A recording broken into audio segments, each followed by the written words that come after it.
Hello champions, कैसे हैं आप सभी। तो हम लोग का जो आर ओ का लाइव बैच चल रहा था, उसमें प्रीवियस क्लास में कुछ टेक्निकल इश्यूज हुए, जिसकी वजह से क्लास हमको रोकनी पड़ी थी। लेकिन आप लोगों का नुकसान ना हो, इसलिए उसको हम आज दोपहर में यहाँ पे आपको रिलीज कर रहे हैं उस लेक्चर को। आज संडे है और सैटरडे को आपकी क्लास नहीं हो पाई थी लाइव, इसलिए आपकी क्लास संडे को अपलोड की जा रही है दिन में। और आपका बाकी रात में 10:30 बजे लाइव जो है वो चलता रहेगा बैच। और हाँ, आज संडे है, तो संडे का हमारा शेड्यूल आपको पता होगा, नहीं तो अगर आप पहली बार देख रहे हैं तो हम आपको बता दें कि संडे को हम लोग करते हैं क्वेश्चन प्रैक्टिस। आज पहला दिन है संडे का, जो हम इस प्लान को शुरू कर रहे हैं। तो आज हम लोग रात में 9:30 बजे लेकर आ रहे हैं क्वेश्चन आंसर सेशन। ठीक है, आप इसको मॉक टेस्ट भी कह सकते हैं, आप इसको प्रैक्टिस सेट भी कह सकते हैं, आप इसको प्रैक्टिस लेक्चर कुछ भी कह सकते हैं। जो भी रात में आपका 9:30 बजे हमारा टारगेट रहेगा 100 क्वेश्चंस का। बट देखेंगे 50, 60, 70 जितने भी क्वेश्चन हो जाएं, 80 हो जाएं, दो दो ढाई घंटे का लेक्चर, 2-2.5 घंटे का हम लाइव सेशन वो रखेंगे 9:30 बजे से। ठीक है, जितना हम उसमें कवर कर पाएंगे मैक्सिमम उतना कवर करेंगे, क्योंकि जितना आप क्वेश्चन प्रैक्टिस करते हैं उतना आपका एग्जाम में सक्सेस का जो परसेंटेज है वो बढ़ता है। ठीक है, तो रात में 9:30 बजे संडे को आप लोग मिलिए, जहाँ पे हम लोग क्वेश्चंस की प्रैक्टिस करेंगे। अभी हम लोग देख रहे हैं वो टॉपिक जो हमारा प्रीवियस लेक्चर में रह गया था, जिसको हम कंप्लीट नहीं कर पाए थे। ठीक है, तो हमारा आज का वही टॉपिक रहेगा। तो क्या हमारा टॉपिक था? आज हमारा टॉपिक था मगध। हम लोग पढ़ रहे थे 16 महाजनपद। ठीक है, 16 महाजनपद हम लोग पढ़ रहे थे, और उसमें लास्ट आपका जो है वो मगध था, जो प्रीवियस लेक्चर में नहीं कंप्लीट हो पाया था। आज हम लोग पढ़ेंगे मगध के बारे में। ठीक है, वहाँ पे कौन कौन सी डायनेस्टी रही है, कैसा वहाँ रूल रहा है, सारी चीज़ों को हम ब्रीफली समझेंगे। तो जो ऑथेंटिक सोर्स है, जिसको हम कहते हैं सॉलिड एविडेंस है, तो सॉलिड एविडेंस के अकॉर्डिंग वहाँ पे पहली डायनेस्टी हर्यक है। लेकिन वैदिक लिटरेचर्स में और भी कुछ ऐसे लिटरेचर हैं जिनको हालांकि सॉलिड नहीं माना गया है। ठीक है, जिनको एक मजबूत ऐतिहासिक दृष्टि से नहीं देखा जाता। उनके अनुसार मगध पे सबसे पहली जो डायनेस्टी थी वो थी बृहद्रथ। बृहद्रथ डायनेस्टी। 2 मिनट में हम इसको भी समझ लेते हैं, उसके बाद हम आगे उन चीजों को शुरू करेंगे जो ऑथेंटिक सोर्स के अकॉर्डिंग है। ठीक है, तो बृहद्रथ डायनेस्टी जो आपकी है, ये 1700 बीसीई, 1700 बीसीई, यानी कि बिफोर कॉमन इरा, 1700 ईसा पूर्व में शुरू होती है, और ये डायनेस्टी खत्म होती है आपकी 682 बीसी में। ठीक है, 682 बीसीई, 682 ईसा पूर्व इस वंश की समाप्ति होती है। इसके फाउंडर की अगर हम बात करें, बृहद्रथ डायनेस्टी में अगर हम देखें फाउंडर, यानी कि जिन्होंने इसकी स्थापना की थी, संस्थापक बृहद्रथ डायनेस्टी के, बृहद्रथ वंश के, तो वो थे बृहद्रथ। क्या नाम है? बृहद्रथ, जिनके नाम पे इस वंश का नाम है। ठीक है, बृहद्रथ इसके फाउंडर हैं, संस्थापक हैं। और अगर हम बात करें इसकी राजधानी की, कैपिटल की, तो इसकी कैपिटल आपकी है गिरिव्रज। गिरिव्रज। ठीक है, बृहद्रथ डायनेस्टी की राजधानी क्या है, कैपिटल क्या है? बृहद्रथ है। और हम लैंग्वेज की अगर बात करें कि कौन सी ये लोग लैंग्वेज यूज करते थे, तो लैंग्वेज है वैदिक संस्कृत। क्या है? वैदिक संस्कृत। जिन सोर्सेज से हमको ये पता चलता है कि बृहद्रथ नाम की कोई डायनेस्टी थी, बृहद्रथ नाम का कोई वंश था, उनके अनुसार इसमें 23 राजा हुए। कितने हुए? 23 राजा, जिनका पूरा वंशावली हमारे पास अवेलेबल है, लेकिन चूंकि उसको एक स्ट्रॉन्ग एविडेंस के रूप में नहीं देखा जाता, इसलिए हम उसको कंसीडर नहीं करते हैं। ठीक है, और आगे हम इसमें समझेंगे कि संस्थापक यानी कि फाउंडर हो गए बृहद्रथ। इसके बाद जो सेकंड थे, हम मेन 2-3 नाम याद कर लेंगे। तो जो सेकंड नंबर पे बृहद्रथ के बाद जस्ट अगले जो शासक बने उनका नाम था जरासंध।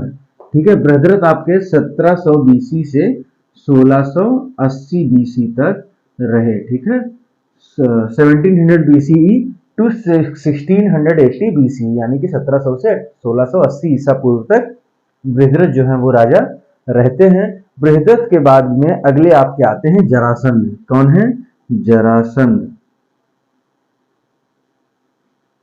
और जरासंध आपके 1680 से 1665 तक रहते हैं। 1680 से 1665 तक राजा रहते हैं। क्लियर है ये चीज? 1680 से 1665 तक राजा रहते हैं। और जरासंध के बाद में कई सारे रूलर आते हैं। फिर एक बीच में आते हैं सुमति। क्या नाम है? सुमति, जो 912 से 879 तक रहते हैं। सुमति।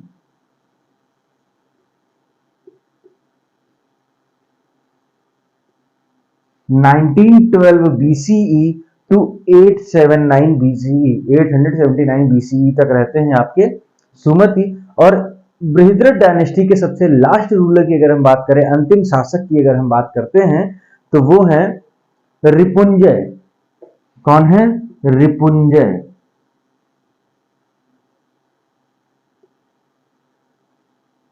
According to some sources, Bridger dynasty ruled approximately 1000 years on Magध। ठीक है, 732 से 682 BCE तक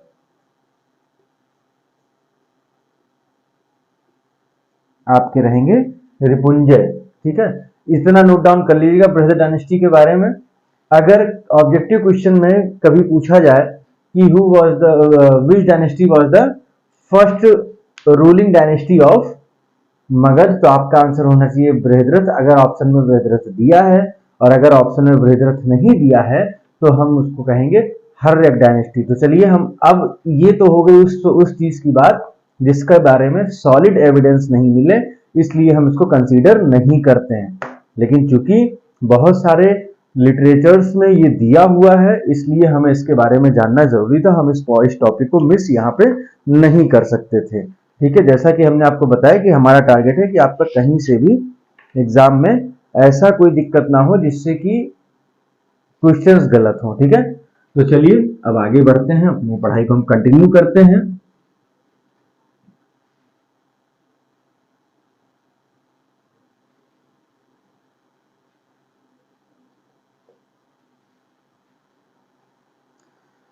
तो मगध की हम अगर बात करें तो सबसे पहले तो मगध जो, अब देखिए अभी हम मगध वो प्रॉपर डायनेस्टी की बात नहीं कर रहे हैं जो बढ़ती है, एक्सपेंशन जिसका होता है। हम अभी स्टार्टिंग की बात कर रहे हैं महाजनपद की, जब मगध एक महाजनपद हुआ करता था।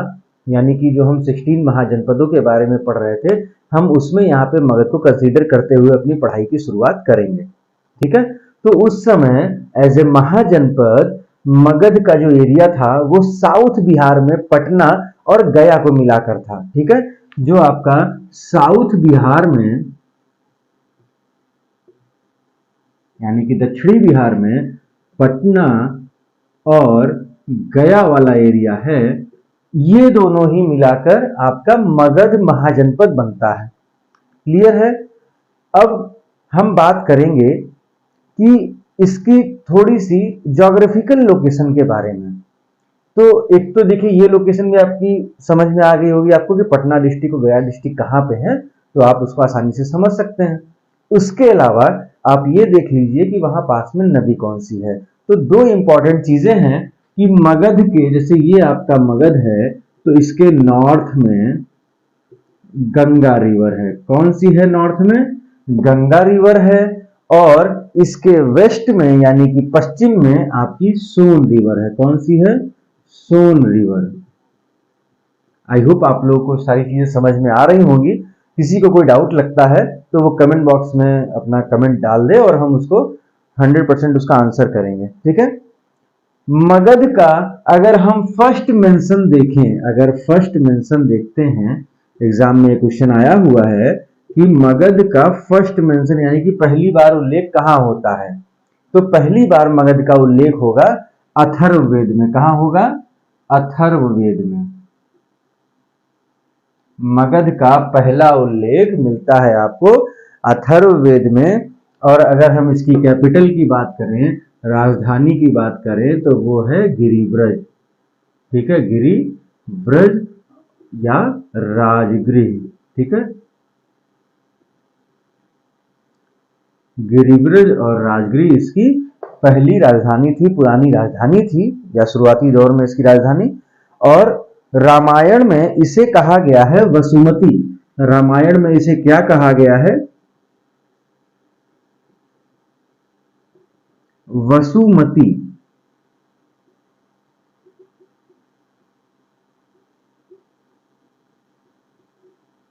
क्लियर है? कोई डाउट? आगे चल के इसकी राजधानी हो जाएगी पाटलिपुत्र। किसके समय में? उदयन के समय में। ठीक है, उदयन के समय में यहाँ की राजधानी हो जाएगी पाटलिपुत्र। हालांकि हम उसको जब अभी आगे पढ़ेंगे तो हम सारी चीजों को समझेंगे। यहाँ पे अभी आप केवल जितने हमने इनिशियल फैक्ट्स बताए हैं इनको ही नोट डाउन करिए। और जो राजगृह है वो 5 हिल्स यानी कि 5 पहाड़ियों से घिरा हुआ है। ठीक है,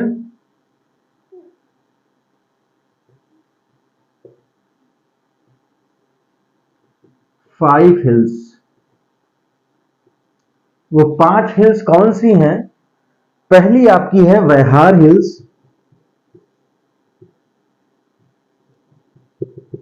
दूसरी आपकी है वराह हिल्स, वराह।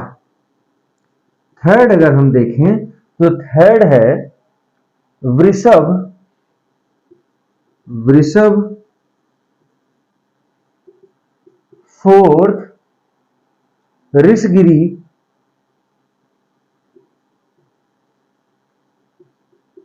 और फिफ्थ की अगर हम बात करें तो यह है चेत्यक, चेत्यक, चेत्यक। ठीक है, ये 5 हिल्स हैं। इसको कहीं कहीं इसका नाम कुछ ब्रीघा या ऐसा कुछ करके मिलता है, वैघ्रा कोई करके कुछ नाम मिलता है, तो कंफ्यूज नहीं होना है। एक्चुअल में क्यों कंफ्यूजन कहाँ होता है? क्योंकि यहीं पे आपकी है सप्तकर्णी केव। कौन सी है? सप्तकर्णी केव। और सप्तकर्णी केव में ही अभी आपने हमारे प्रीवियस लेक्चर्स अगर फॉलो किए हैं या नहीं भी फॉलो किए, आपने कहीं और से भी एंशिएंट हिस्ट्री पढ़ी है तो आपने पढ़ा होगा कि बौद्ध संगीति यानी कि जो बुद्धिस्ट काउंसिल होती है फर्स्ट, वो होती है राजगृह में, जो है सप्तकर्णी केव में। ठीक है, वो कहाँ होती है? सप्तकर्णी केव में होती है फर्स्ट बुद्धिस्ट काउंसिल। तो जब एग्जाम में कभी कभी पहाड़ी का नाम पूछा जाता है तो इसका जो दूसरा नाम है वो पूछ लेता है, इसलिए मैंने उसको वहां पे बता दिया। ठीक है, बाकी आप लोग थोड़ा सा रिवीजन वगैरह जब करेंगे तो आपको सारी चीजें पता चल जाएंगी। ठीक है, राजगृह जो है, जो कि 5 हमने बताया हिल्स से घिरा हुआ है, 5 पहाड़ियों से घिरा हुआ है। इससे रिलेटेड एक फैक्ट आपको और नोट डाउन करना होगा कि जो राजगृह है इसका सिटी सर्वेयर यानी कि नगर मापन करने वाला, राजगृह का सिटी सर्वेयर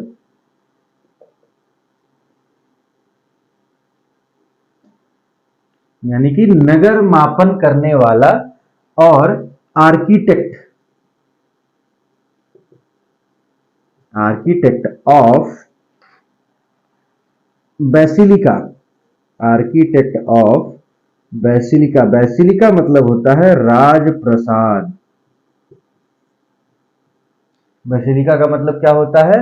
राजप्रासाद। राजप्रासाद यानी कि जैसे जिसको आप आज के समय में हम देखते हैं तो जैसे राष्ट्रपति भवन हो गया, ये सब चीजें क्या होती हैं?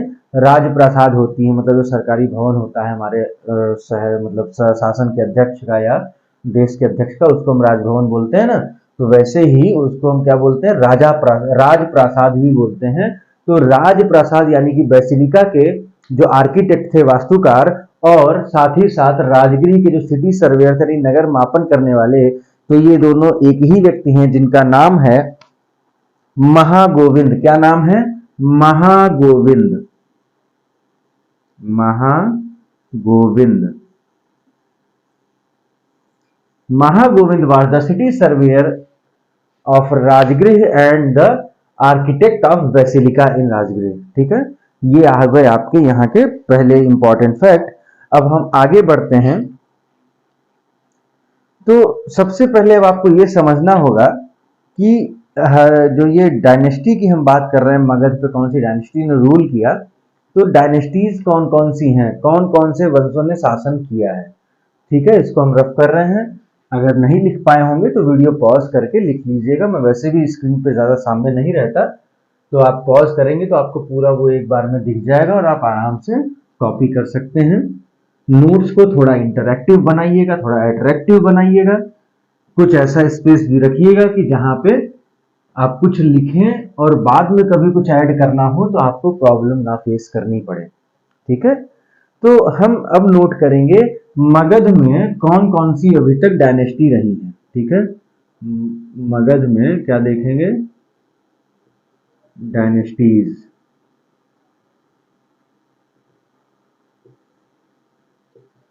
सात डायनेस्टी आपको मेजरली देखने को मिलती हैं।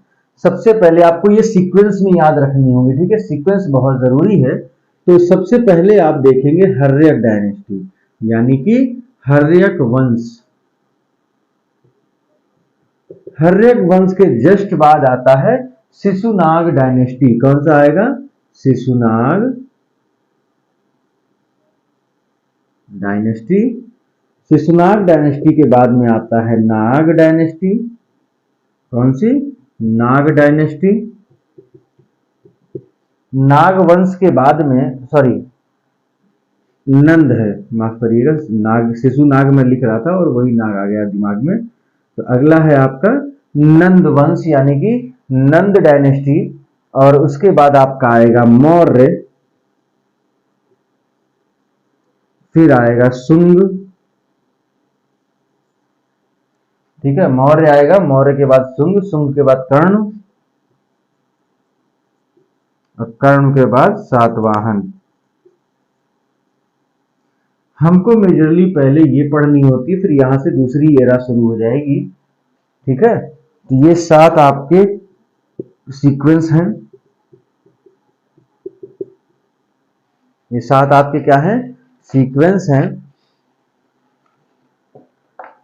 मौर्यन डायनेस्टी के पहले आपके ये तीन इंपॉर्टेंट हैं।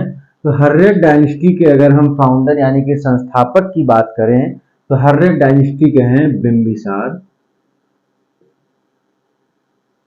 फाउंडर यानी कि संस्थापक, हर्यक वंश के संस्थापक हो गए बिंबिसार। शिशुनाग वंश यानी कि शिशुनाग डायनेस्टी के संस्थापक हो गए शिशुनाग। और नंद डायनेस्टी के आपके हो गए महापद्म नंद। कौन हो गए, महापद्म नंद।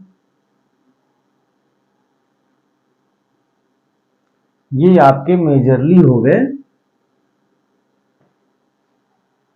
मौर्य डायनेस्टी के पहले जो तीनों डायनेस्टी हैं उनके फाउंडर। ठीक है, उनके संस्थापक। और अब हम आगे देखेंगे। सबसे पहले हम शुरुआत करेंगे हर्यक डायनेस्टी से। कहां से शुरुआत करेंगे, हर्यक डायनेस्टी से।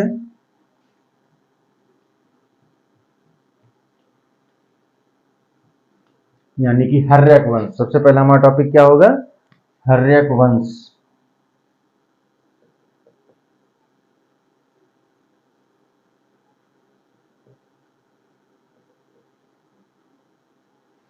तो हर्यक वंश जो है उसका शासन काल, उसका जो रूलिंग पीरियड रहा 544 बीसीई से 412 बीसीई रहा। 544 बीसीई से 412 बीसीई रहा।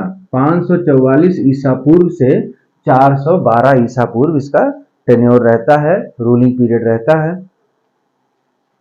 हर्यक का अगर हम मीनिंग देखें, किसकी मीनिंग, हर्यक की, तो हर्यक की मीन्स होता है कि जिस एक क्लैन जिसका जो सिंबल है वो ग्रीन हो, जिसका साइन क्या हो, ग्रीन हो। एक क्लैन जिसका साइन क्या हो, ग्रीन हो, हरा हो, तभी वो कहलाएगा हर्यक वंश। ठीक है, मतलब सॉरी, तभी वो हर्यक कहलाएगा, उसी के नाम पे पड़ा हर्यक वंश। और इसको जो ये वंश है इसको पितृहंता यानी कि पैट्रिसाइड भी कहते हैं। क्या कहते हैं? पैट्रिसाइड यानी कि पितृहंता। नाम से ही आपको पता चल रहा होगा कि पितृहंता का मतलब क्या हुआ कि जहां पे अपने पिताजी को मार के वो गद्दी पे बैठे, ठीक है। यानी कि इस हर्यक डायनेस्टी में क्या था कि जो भी रूलर बना, वो जैसे बिंबिसार रूलर है, ठीक है, जो फाउंडर है इसका, तो बिंबिसार का बेटा है अजातशत्रु, तो वो बिंबिसार को मार देगा और बिंबिसार को मारने के बाद में वो गद्दी पे बैठ जाएगा। फिर अजातशत्रु के बाद उसका बेटा भी यही, तो ये इसीलिए इसको कहते हैं पितृहंता वंश, पितृहंता डायनेस्टी यानी कि पैट्रिसाइड डायनेस्टी। तो सबसे पहले हम आते हैं फाउंडर पे, और इसके फाउंडर कौन है? बिंबिसार है, ठीक है। कौन है? बिंबिसार। तो इसके फाउंडर के बारे में पढ़ते हैं। तो इनका टाइटल है यानी कि उपाधि है श्रेणीय या श्रेणीय, श्रेणीय या श्रेणीय।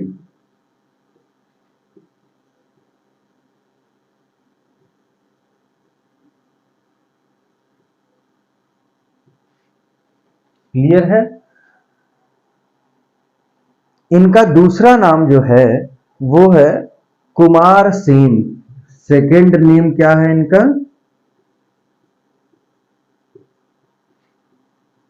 कुमार सेन। क्लियर है? अब बिंबिसार के अंडर में 80,000 विलेज थे। कितने गांव थे? 80,000 गांव थे।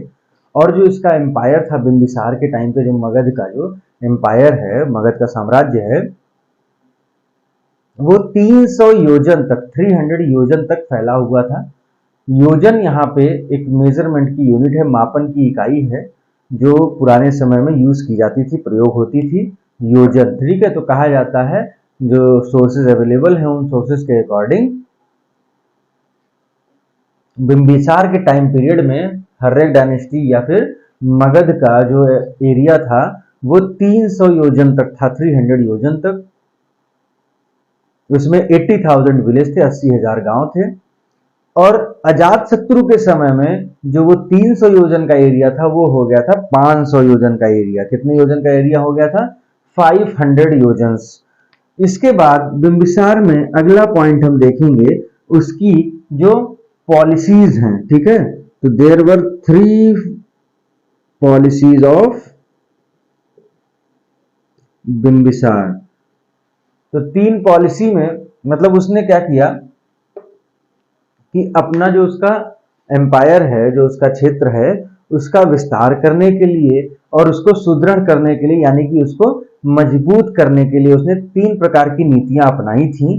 पहली नीति है मैट्रिमोनियल पॉलिसी। पहली कौन सी है? मैट्रिमोनियल पॉलिसी यानी कि वैवाहिक नीति। दूसरी उसकी थी कूटनयिक नीति या राजनयिक नीति, जिसको हम बोलते हैं डिप्लोमेटिक पॉलिसी। थर्ड की अगर हम बात करें तो थर्ड आपकी है एग्रेसिव पॉलिसी यानी कि आक्रामक नीति।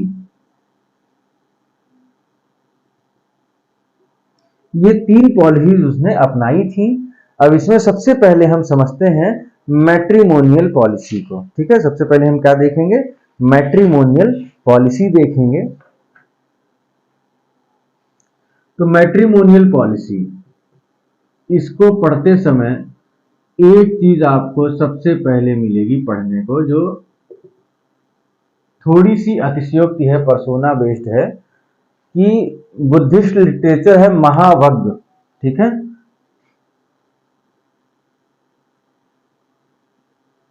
महावग्ग क्या है? बुद्धिस्ट लिटरेचर है, बौद्ध साहित्य है जिसका नाम है महावग्ग। और उसमें कहा गया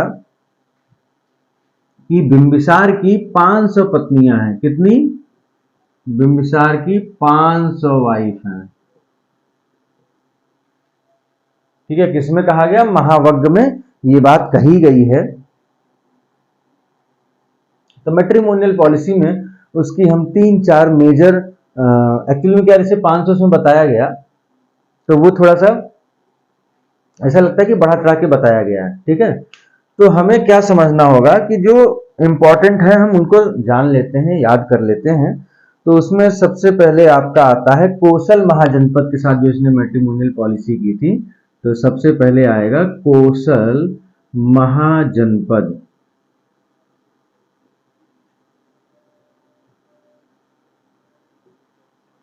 तो कोसल महाजनपद की अगर हम बात करें तो वहां का जो राजा था कौशल का, जिनका नाम था महाकौशल, तो उनके पुत्र का नाम हुआ प्रसेनजित, और उनकी बेटी यानी कि महाकौशल की बेटी थी महाकौशला।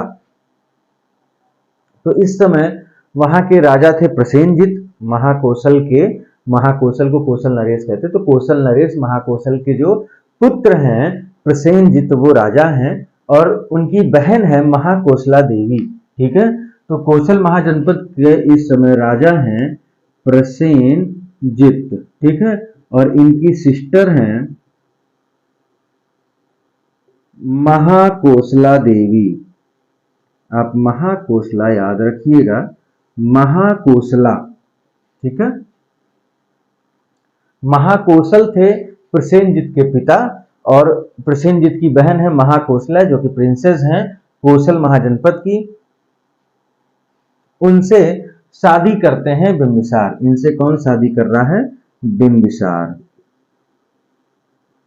और बिंबिसार को शादी में दहेज में मिलता है काशी ग्राम या काशी विलेज, ठीक है, जिसका रेवेन्यू की अगर हम बात करें तो वो था 1,00,000 करसापना।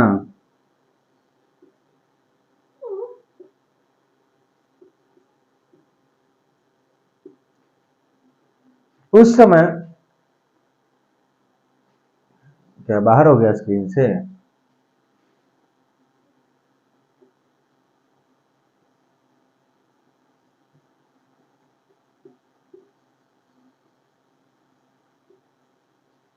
1,00,000 करसापण के रेवेन्यू वाला काशी विलेज इनको दहेज में मिलता है।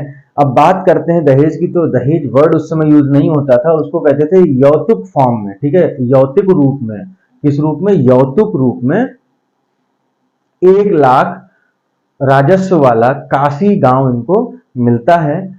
यहाँ पे डाउरी के लिए जो वर्ड्स यूज हुए हैं, जैसे मैंने अभी एक बोला यौतुक, एक आपका है स्नान चूर्ण, और एक आपका है नहान चुन्नमुन। तो इसको नोट कर देना है कि यहाँ पे एक ये कैसे मिला है? डाउरी में मिला है। लेकिन डाउरी के लिए क्या यूज किया गया कि वो किस फॉर्म में था? तो कहा गया है यौकुत, यौतुक, ठीक है।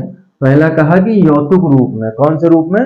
यौतुक रूप में। उसके बाद और नाम इसका था नहान चुन्नमुन, नहान चुन्नमुन, ठीक है, नहान चुन्नमुन और स्नान चूर्ण।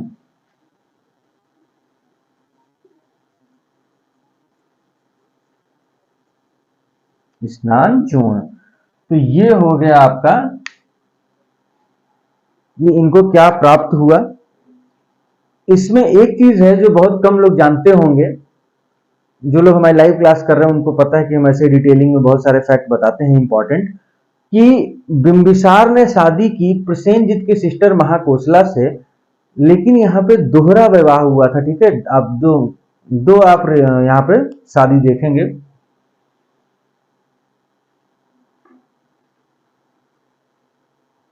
इसमें बिंबिसार ने शादी की प्रसेनजित की बहन से, और प्रसेनजित करेगा शादी बिंबिसार की बहन से, ठीक है। यहाँ पे दोहरा विवाह आप देखते हैं, क्लियर है। महाकोसला जो प्रसेनजित की बहन है उसे शादी कर ली बिंबिसार ने, और बिंबिसार ने शादी कर ली प्रसेनजित की बहन से। इसके बाद दूसरा अगर हम इसका शादी देखें, इसके मैट्रिमोनियल पॉलिसी का अगर हम एग्जांपल देखें, तो वो आपका आएगा वैशाली से। कहां से आएगा? वैशाली, वैशाली के लिच्छवी, ठीक है, लिच्छवीज ऑफ वैशाली।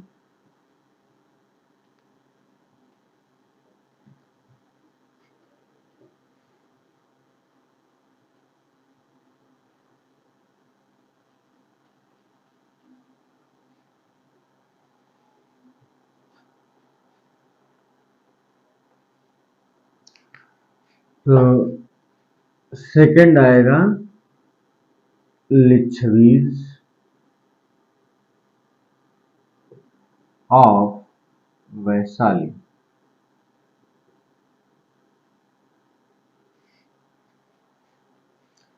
तो लिच्छवीज ऑफ वैशाली में यानी कि जो वैशाली के लिच्छवी हैं उनके प्रमुख, उनके चीफ जो है या उनके प्रधान हैं चेटक। ठीक है, चीफ कौन है? चेटक। और चेटक की पुत्री हैं चेलना या छेलना, इनकी डॉटर हैं चेलना और छेलना।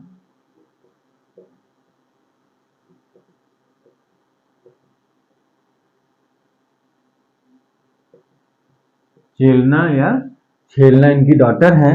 इनसे भी बिंबिसार शादी करते हैं। ठीक है, उसके बाद अगला हम देखते हैं मध्य प्रदेश यानी कि पंजाब। ठीक है,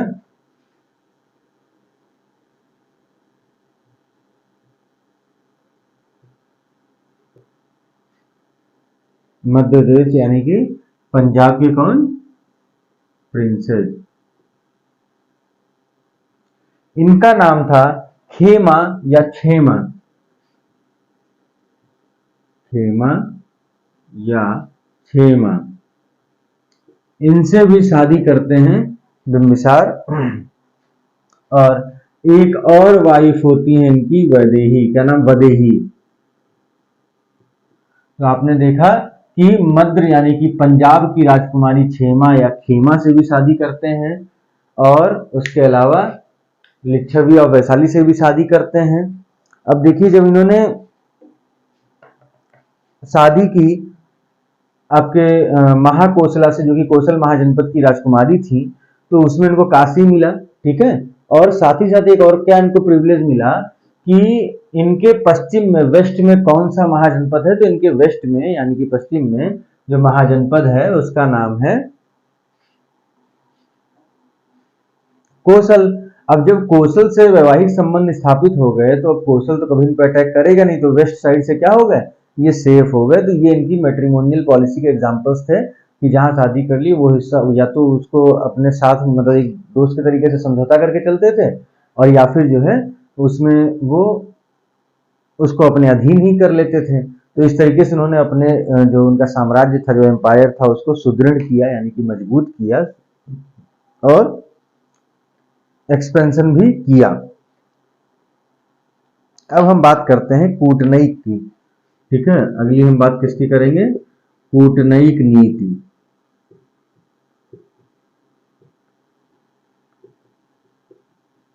यानी कि डिप्लोमेटिक पॉलिसी।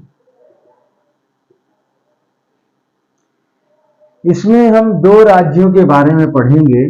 एक तो है गांधार और एक है आपका अवंती। गांधार सबसे पहले हम बात करते हैं, तो यहाँ के राजा थे पौस्कर सोरेन। क्या नाम है? पौस्कर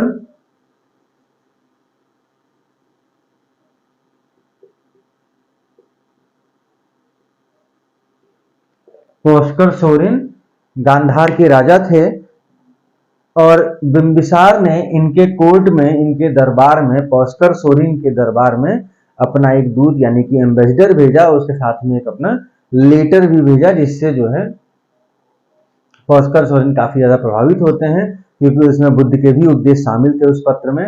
और इतने ज्यादा प्रभावित होते हैं कि कुछ लिटरेचर्स में ऐसा लिखा हुआ है कि पौस्कर सोरेन गांधार से और आपके मगध तक पैदल ही चले आए थे।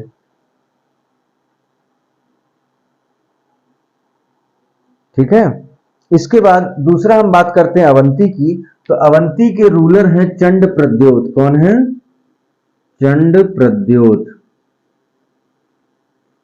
जो हमारी रेगुलर लाइव क्लास देख रहे हैं उनको पता होगा कि इनको चंड की जो उपाधि दी गई वो क्यों दी गई। चंड जो है वो टाइटल है इनका, प्रद्योत इनका नाम है।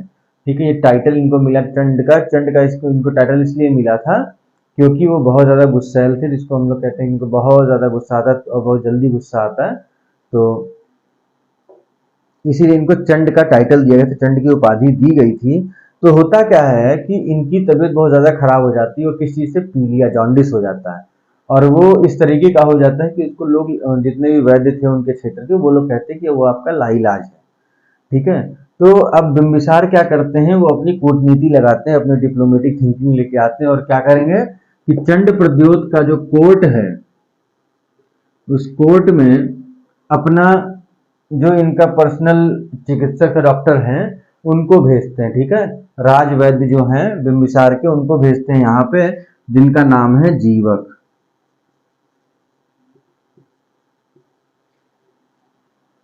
जीवक को भेजते हैं, जो राज वैद्य हैं किसके, सॉरी, मगध के या बिंबिसार के। तो ये जीवक हो जाते हैं सफल और चंद्र प्रद्योत सही हो जाते हैं और खुश होके इनसे दोस्ती कर लेते हैं, किससे, बिंबिसार से। क्यों? क्योंकि वो एहसानमंद हो चुके हैं, भाई इनकी जान बचाई है बिंबिसार ने। अब बात जीवक की आई है, तो जीवक के बारे में एक चीज जान लीजिए कि जीवक की जो माता थी, जिनका नाम था माँ सालवती, क्या नाम था इनकी मदर का, सालवती।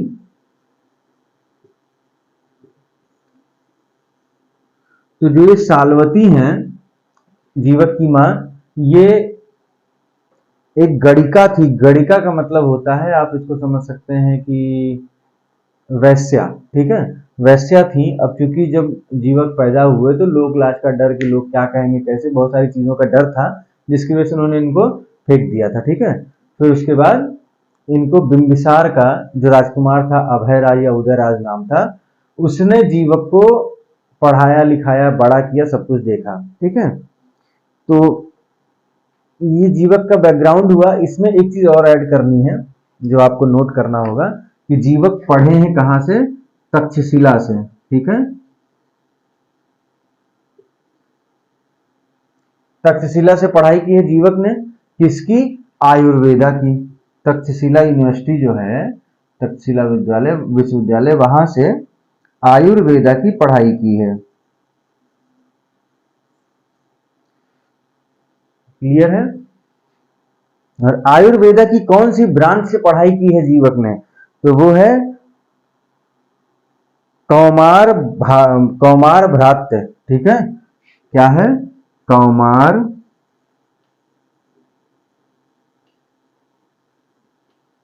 भ्रात्य, कौमार भ्रात्य।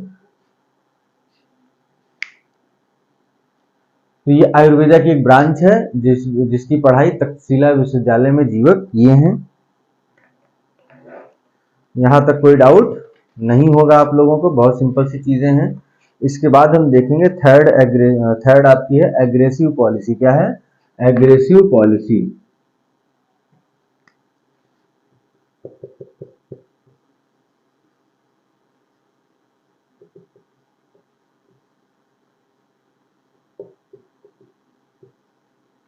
थर्ड है आपकी एग्रेसिव पॉलिसी। तो एग्रेसिव पॉलिसी में क्या होता है, वो आक्रमण वगैरह करके हड़प लेते हैं। तो इसमें आपका मोस्ट इंपॉर्टेंट एग्जांपल है अंग महाजनपद। कौन सा, अंग महाजनपद। अंग महाजनपद के राजा थे, लास्ट राजा ब्रह्मदत्त। क्या नाम था, ब्रह्मदत्त। और ब्रह्मदत्त को मार के ही बिंबिसार ने हर्यक वंश की स्थापना की थी। किसको मार के, ब्रह्मदत्त को, जो कि अंग महाजनपद का लास्ट रूलर था। तो इस तरीके से अंग को अपने कब्जे में कर लेते हैं, और अंग के कब्जे में जो डायनेस्टीज थी, जो क्षेत्र था, वो अब किसका हो जाएगा, वो भी अब मगध का हो जाएगा, बिंबिसार का हो जाएगा। इन्होंने इनको लेके जैन लिटरेचर में, इसको मैं रफ करता हूं क्योंकि जो आगे पॉइंट बता रहे हैं वो भी बहुत इंपॉर्टेंट है।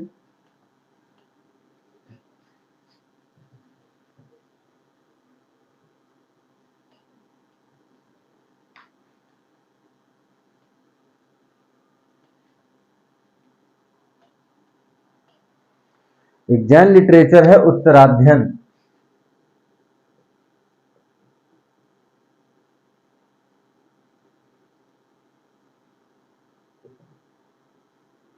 उत्तराध्ययन ये क्या है? जैन लिटरेचर है, जैन साहित्य, ठीक है। और इसमें बिंबिसार को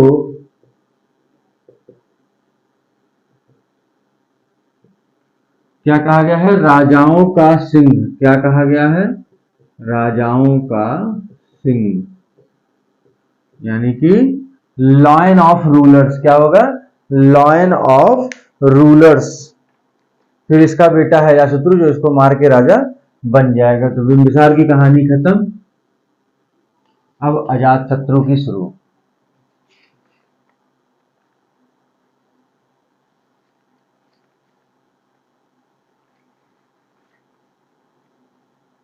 तो अजातशत्रु जो है उनका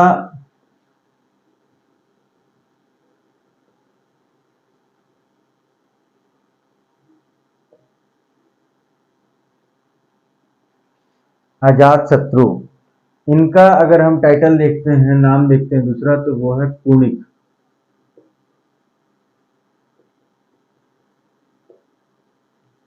क्या है? कुणिक। इन्होंने 492 से 461 तक रूल किया। 492 से 461 बीसी, 492 से 461 ईसा पूर्व। और प्रसेनजित से विरोध का सामना करना पड़ा। मैंने आपको इससे पहले अपने लाइव बैच में ये बात एक्सप्लेन की थी कि प्रसेनजित की जो सिस्टर है, शादी उनकी होती है बिंबिसार से। अब बिंबिसार को मार देता है उसका बेटा, कौन है? अजात। उसने बिंबिसार को मारा।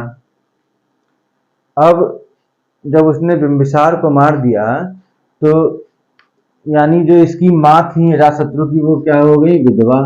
फिर वियोग में, पति के वियोग में वो कर लेती हैं, मतलब वो देह त्याग कर देती है, इनकी मृत्यु हो जाती है पति के वियोग में। क्यों? क्योंकि इनके पति को किसने मार दिया? इन्हीं के बेटे अजातशत्रु ने। और अब क्या हुआ भाई? ये प्रसेनजित हैं, ठीक है। तो प्रसेनजित देख रहे हैं कि मेरा जो है, मेरी पत्नी भी एक्सपायर हो गई, मेरे जीजा जी भी एक्सपायर हो गए, तो अब क्या होगा? अब इसके बाद होंगी कॉन्फ्लिक्ट, किसके किसके बीच में? अवंती के राजा प्रसेनजित और बिंबिसार से कॉन्फ्लिक्ट्स होंगे, लड़ाई झगड़े होंगे। और फिर उसके बाद जो लड़ाई झगड़े काफी टाइम तक चलते हैं, तो फिर ये अजातशत्रु जीत जाता है, प्रसेनजित हार जाता है। प्रसेनजित फिर अपने बहन की शादी अपनी क्या बोलते हैं, हाँ, अपनी बेटी की शादी, बेटी कौन है? वाजिरा। इसकी बेटी है, प्रसेनजित की बेटी का नाम है वाजिरा, जिसकी शादी वो कराया था अजातशत्रु से। यानी अपनी बहन की शादी, प्रसेनजित ने अपनी बहन की शादी कराई बिंबिसार से, ठीक है। फिर यानी कि अब क्या होगा कि ये हो जाएंगे उसके मामा, कौन? प्रसेनजित, ठीक है। और उसके बाद में प्रसेनजित की बेटी से शादी कर लेते हैं अजातशत्रु। क्लियर है? प्रसेनजित की बेटी से शादी किसने की? अजातशत्रु ने। क्या नाम था प्रसेनजित की बेटी का? वाजिरा। क्या नाम था? वाजिरा नाम था। नहीं समझ में आया होगा तो बताइएगा, हम नेक्स्ट लेक्चर में आपको अच्छे से समझा देंगे। और इसके बाद हम देखते हैं कॉन्फ्लिक्ट्स विद लिच्छवीज।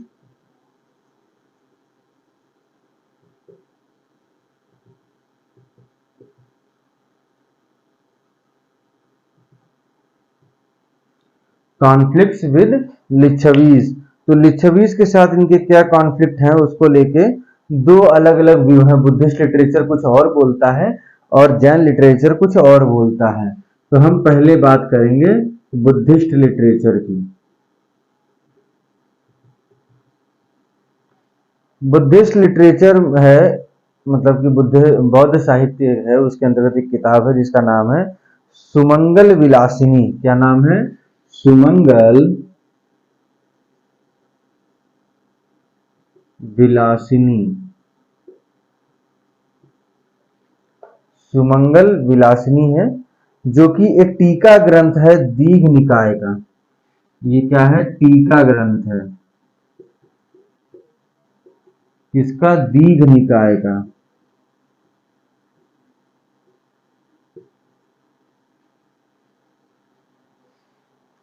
दीघ निकाय का टीका ग्रंथ है, जिसको लिखा है बुद्ध घोष ने। किसने लिखा है? बुद्ध घोष।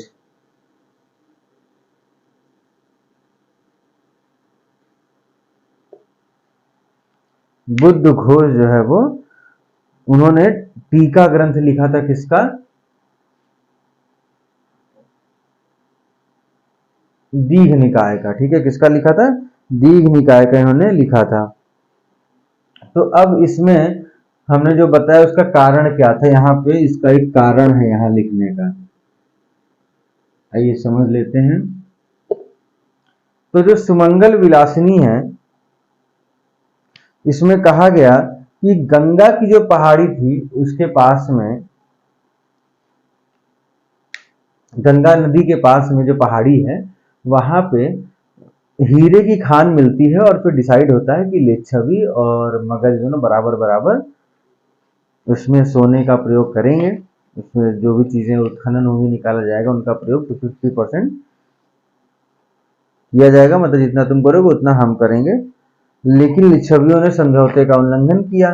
ठीक है, लिच्छवियों ने क्या किया? समझौते का उल्लंघन किया। उसकी वजह से लड़ाई होती है। जैन लिटरेचर है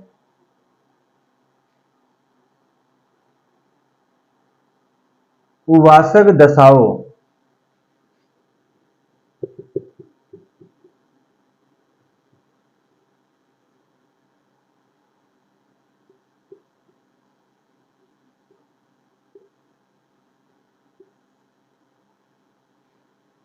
उवासक दसाओ, इसमें कहा गया, उवासक, तो इसमें कहा गया कि जो चेलना थी, यानी कि मध्य देश की जो राजकुमारी थी, पंजाब की जो प्रिंसेस थी, तो उनसे दो बेटे हुए थे बिंबिसार को। ठीक है, इसमें कह रहा सन ऑफ चेलना।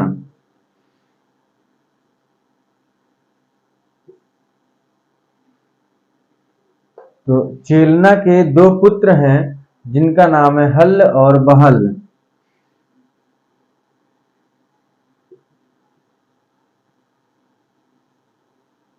हल और Behal, these were the son of Chelna. और गॉड एलिफेंट सेना प्लस 18 लड़ी वाली हीरे की हार बिंबिसार से चाहता था। ठीक है, तो हुआ क्या, बिंबिसार ने एक हाथी, बहुत अच्छा हाथी था, जिसका नाम था सेन्ना। ठीक है,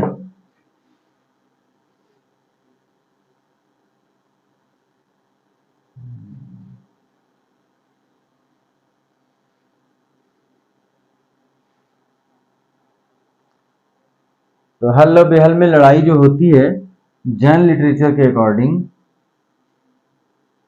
ठीक है, तो वो होती है कि उसको चाहिए था एलिफेंट। क्या चाहिए था?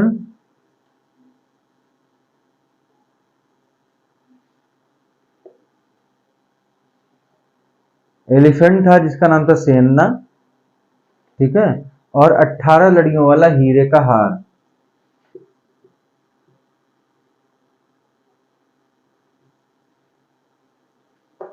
क्लियर है? फिर इसके बाद ये लोग भाग के जाते हैं अपने नाना चेटक के पास में। ठीक है, और जब अजातशत्रु इनसे सब चीज लेने की कोशिश करता है तो फिर युद्ध होता है। ठीक है, और महात्मा बुद्ध ने बताया था, आशीर्वाद दिया था कि लिच्छवियों को अपरिहानीय धम्म का पालन करना चाहिए। अपरिहानीय धम्म, ठीक है, मतलब जिसको अवॉइड नहीं करता, नकारा नहीं जा सकता, तो वो होता है अपरिहारणीय। ठीक है, तो उसका पालन करते हैं। और अजात शत्रु क्या करेंगे, जब भाई वो लोग अपरिहार्य धर्म का पालन कर रहे हैं, तो बुद्ध जी का आशीर्वाद था कि जब वो इस तरीके से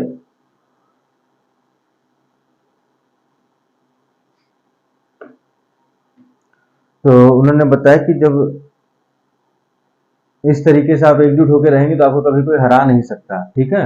लेकिन फिर क्या होता है, अजातशत्रु अपने 2 मंत्री भेजता है। अजातशत्रु क्या करेगा, अपने 2 मंत्री भेज देगा, 2 मिनिस्टर्स।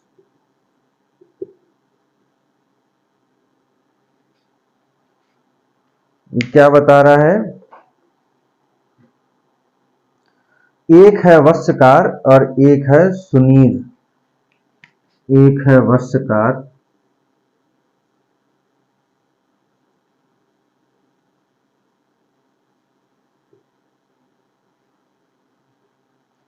वासुकार और सुनील।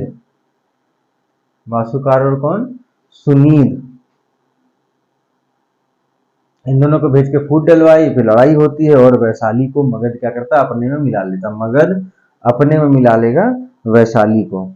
और बहुत इंटरेस्टिंग चीज है कि जो इन्होंने हथियार यूज किए थे, ठीक है, जो इन्होंने हथियार यूज किए थे, तो पहले इसको जितना हो गया है इसको नोट डाउन कर लीजिए, तो आगे बढ़ते हैं, क्योंकि नोट डाउन नहीं करेंगे तो ये सारी चीजें ऐसे मुंह जबानी याद नहीं हो पाएंगी, ठीक है। इसको कर लीजिए कंप्लीट। ये देख लिया कि अजातशत्रु ने क्या किया था कि अपने 2 मिनिस्टर्स को भेजा था वहां पे वैशाली में, और वहां पे फूट डलवा दी। उन मिनिस्टर्स का नाम क्या है, वस्कार और सुनीत। क्या नाम है, वस्कार और सुनीत। इसको नोट डाउन आप लोगों ने कर ही लिया होगा यहाँ तक। अब हम बात करेंगे इसके 2 हथियारों के बारे में, ठीक है। इनके 2 हम हथियार देखेंगे। एक आपका था रथ मूसल कंटक,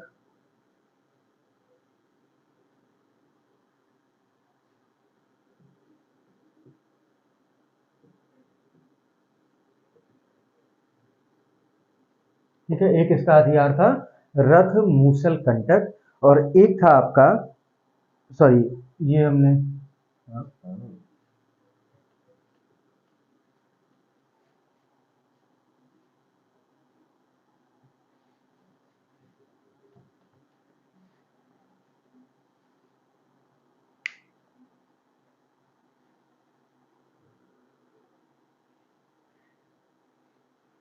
तो अभी तक आपने देखा कि अजातशत्रु जो है अपने 2 मिनिस्टर्स को भेजता है, ठीक है, वस्त्रकार और सुनीध को वैशाली के लिच्छवियों के बीच में। और चूंकि उनको गौतम जो हमारे महात्मा बुद्ध थे उनका आशीर्वाद प्राप्त था कि जब तक वो एकजुट होकर रहेंगे तब तक उन्हें कोई हरा नहीं सकता, जिसके लिए कहा गया कि अगर वो अपरिहार्य धम्म का अपरिहार्य धम्म को फॉलो करते हैं। किसको फॉलो करते हैं, अपरिहार्य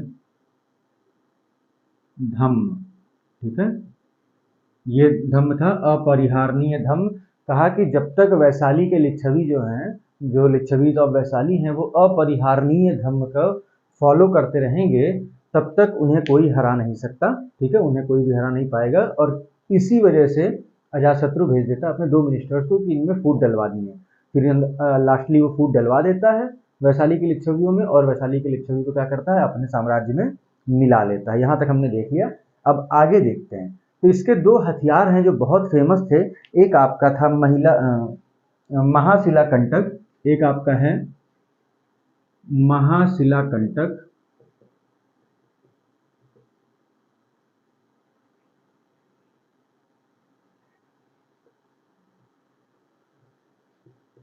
और एक है रथ मूसल।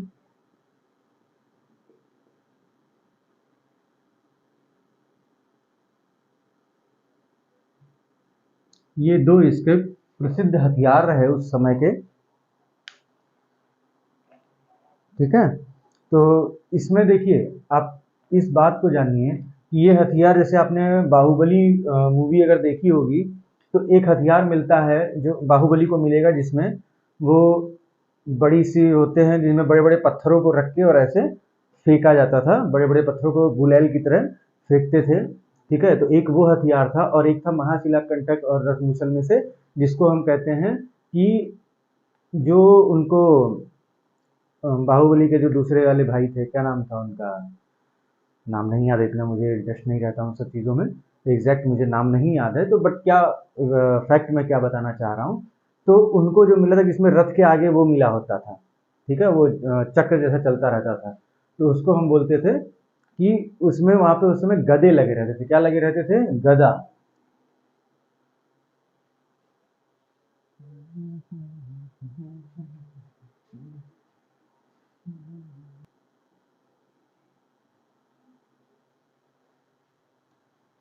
तो हम लोग क्या देख रहे थे कि जो अजातशत्रु है वो अपने दो मिनिस्टर्स को, दो मंत्रियों को भेजता है वैशाली के लिच्छवियों के बीच में। क्यों? क्योंकि वैशाली के लिच्छवियों को महात्मा बुद्ध की तरफ से ये वरदान प्राप्त था कि जब तक वो अपरिहार्य धम्म को फॉलो करते रहेंगे, जब तक इसको अपरिहार्य धम्म, तो अपरिहार्य धम्म को जब तक फॉलो करते रहेंगे तब तक उनको कोई पराजित नहीं कर सकता, उनको कोई हरा नहीं सकता। क्या नाम था? हम पहले भी बता चुके हैं आपको, अपरिहार्य धम्म।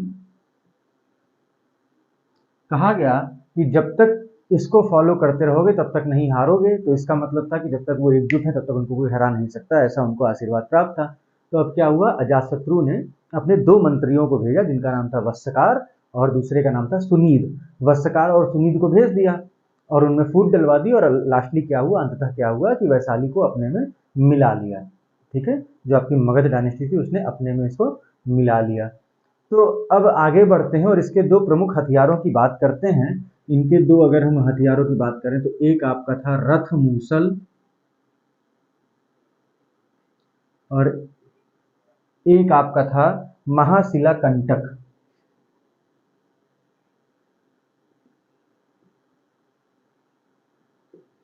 ये दो हथियार थे। अब इसमें क्या होता है कि देखिए, रथ मूसल, बाहुबली अगर आपने मूवी देखी हो तो जो बाहुबली के साथ में जो उसका भाई था, मुझे नाम नहीं याद आ रहा, एक बाहुबली है, एक उसके अपोजिट में दूसरा वाला रहता है जो उसका भाई रहता है, तो उसको देखिए वो रथ लेता है जिसमें आगे तलवार लगी होती है कई सारी, और वो चलती रहती है, आगे सबको काटती रहती है। ऐसे ही उस समय रथ मूसल एक रथ हुआ करता था जिसके चारों तरफ गदाएं लगी होती थी। गदा जो नहीं होता है वो लगा होता था, और वो ऐसे चलता रहता था भीड़ में, और सबको जो उसके चपेट में आ रहा सबको वो मारता चला जाता था। ठीक है, तो वो था अब इसका रथ मूसल। और महाशिला कंटक अगर आप बाहुबली मूवी में अगर आपने देखी है, हालांकि बहुत कम ही लोगों ने नहीं देखी होगी, खैर वो हमारा विषय नहीं है। तो बाहुबली मूवी में अगर आप देखें कि जो बाहुबली को अस्त्र मिलता है जिसमें वो बड़े से लकड़ी के बने होते हैं हथियार, जिसमें वो पत्थर रख के ऐसे करते हैं और वो भीड़ पे जाके गिरता है, ठीक है, उसको बोलते थे महाशिला कंटक। तो ये दो हथियार थे इसके प्रमुख जो बहुत फेमस रहे। इसके बाद हम अगला पॉइंट देखेंगे कि ये पहले बुद्धिज्म को यानी बौद्ध धर्म को कटुता की दृष्टि से देखता था, मतलब पसंद नहीं करता था, बाद में धीरे धीरे फिर बुद्धिज्म की तरफ बढ़ा। फिर इसने जो है, जब इसकी ग्रोथ बहुत ज़्यादा हो रही थी, अजातशत्रु की ग्रोथ देखी, आसपास के जो महाजनपद थे, आसपास के जो एम्पायर्स थे, उन्होंने देखा इनकी ग्रोथ काफ़ी ज़्यादा है, तो उन्होंने क्या किया, उनमें एक आपके हैं चंड प्रद्योत। चंड प्रद्योत कहाँ के राजा थे? इससे पहले भी हम आपको कई बार बता चुके हैं, अवंती के। ठीक है, तो इनकी ग्रोथ देख के चंड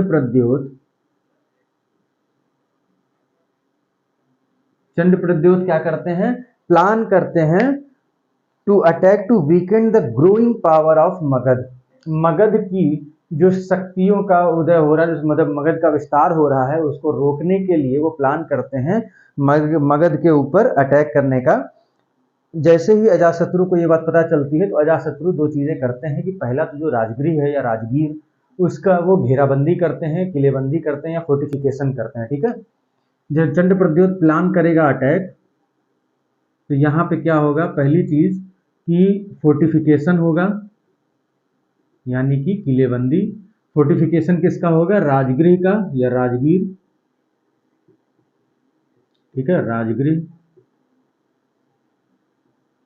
राजगृह की किलेबंदी करते हैं। और एक और उस जो अवंती के, जब हम राजगीर से, मतलब जो राजधानी है मगध की, जब वहां से हम बढ़ते हैं अवंती की तरफ, तो बीच में एक स्थान पड़ता है जो आगे चल के पाटलिपुत्र के रूप में जाना जाता है, जिसको उस शहर को बनाने का, उस शहर को बसाने का श्रेय किसी और शासक को मिलेगा।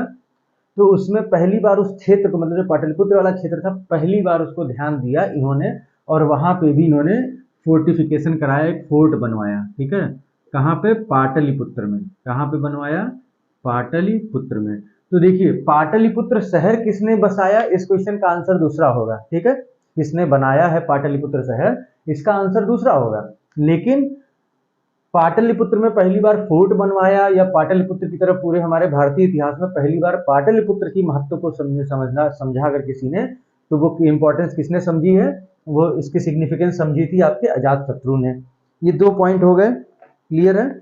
आगे बढ़ते हैं और हम बात करते हैं इनके उत्तराधिकारियों की। इनके वैसे तो देखा जाए तो 2 ही उत्तराधिकारियों की लोग चर्चा करते हैं, लेकिन एक्चुअल में इनके 4 उत्तराधिकारी थे।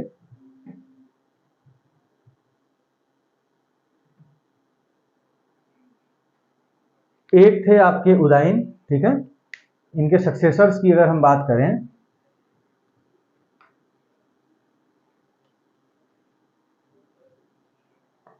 उत्तराधिकारी,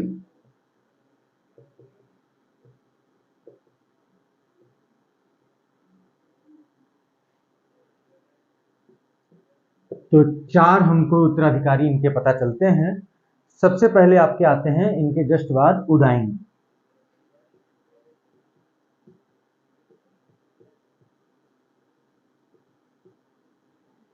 दूसरे नंबर पे आएंगे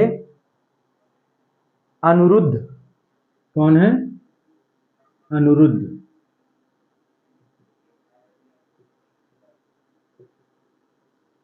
तीसरे नंबर पे हम देखते हैं मुंडा।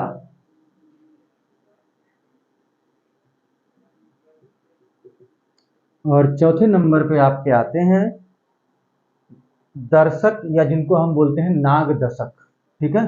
दर्शक या नाग दशक।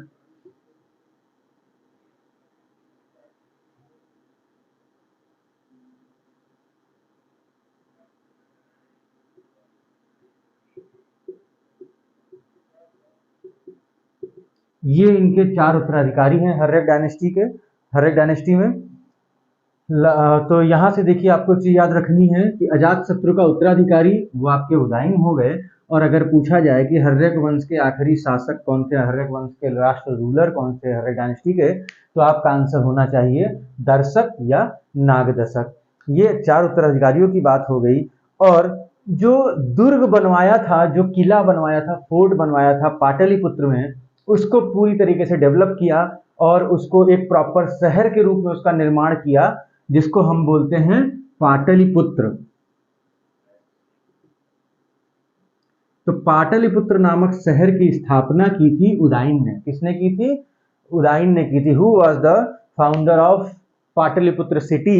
So the answer will be Udayan. तो उदयन ने क्या किया? पाटलिपुत्र शहर बनवाया। जो किला बनवाया था अजातशत्रु ने, उसका विस्तार किया और उस किले को पूरे शहर के रूप में विकसित किया। उस किले को एक पूरा शहर के रूप में उसका विकास किया, उसको डेवलप किया और फिर पाटलिपुत्र को ही बना दिया कैपिटल। तो देखिए अब यहां से आपका क्वेश्चन कितने सारे बन के आ गए इन्हीं कुछ लाइन से, कि अजातशत्रु का सक्सेसर कौन था यानी उत्तराधिकारी कौन था, तो आपका आंसर क्या होना चाहिए? उदयन होना चाहिए, ठीक है। फिर उसके बाद हम कहते हैं हर्यक डायनेस्टी का लास्ट रूलर कौन था, तो हर्यक डायनेस्टी यानी हर्यक वंश का आखिरी शासक आपका दर्शक या नागदशक था। इसके बाद हम एक चीज और देखते हैं कि पाटलिपुत्र शहर किसने बसाया था, तो यह आंसर होगा उदयन। पाटलिपुत्र को मतलब जो मगध की राजधानी है वो राजगृह से, और पाटलिपुत्र जो है किसने स्थानांतरित की, किसने ट्रांसफर किया था कैपिटल को यहाँ पे पाटलिपुत्र में, तो ये भी आपका आंसर हो जाएगा उदयन। तो यहाँ पे आके आपका हर्यक डायनेस्टी से जुड़े हुए अप्रोक्सीमेटली सारे क्वेश्चंस, सारे टॉपिक जो है पॉइंट जो है वो कवर होते हैं।